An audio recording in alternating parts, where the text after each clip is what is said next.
Chamboulement de la magistrature, le hold-up électoral en téléchargement en question, pointe Walf Quotidien. Même s'il n'a pas encore déclaré sa candidature, Macky Sall place ses hommes en perspective de l'élection présidentielle. C'est tout le sens d'ailleurs du chamboulement de la magistrature qui est déterminant dans le processus électoral, constate le confrère. C'est le pourquoi l'opposition redoute un hold-up électoral, note le journal du groupe Walfadjri. Alors, s'agit-il d'un dispositif judiciaire pour écarter Ousmane Sonko en 2024, se demande le quotidien Yoyorbi, qui affiche l'ancien procureur Amady Diouf et ses nouveaux galons Abdou Karim Diop et l'histoire de la femme de Tony Silva et le magistrat Ibrahim Baroum poursuivi pour son passé. Donc, candidature à la présidentielle de 2024, l'opposition à la merci du pouvoir s'exclame sur le quotidien. Chronique de la lente descente aux enfers des challengers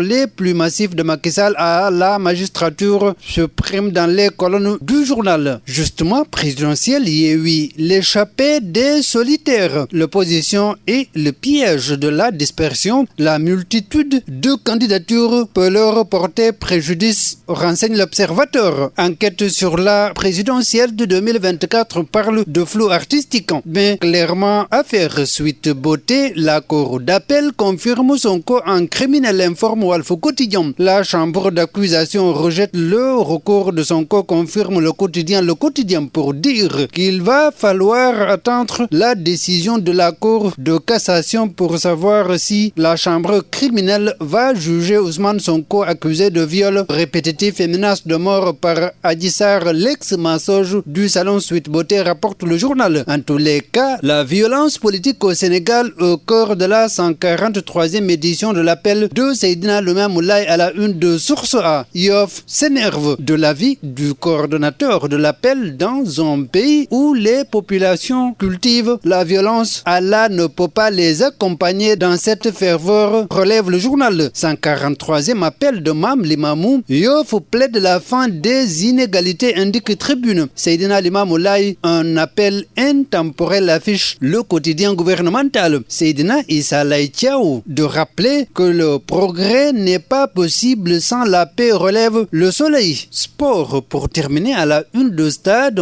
Ligue des Champions, Liverpool refroidit Anfield. Le grand coup du Grand Real, s'exclame le journal. Vinicius et Benzema humilient les Reds. Le Real nous a punis à chaque occasion. Naples de plus en plus impressionnant. Et puis Leipzig, City et Inter portent par fond de retrouvailles. Haaland entame son mondial. Guardiola annonce 2 gros forfaits. Bonne lecture.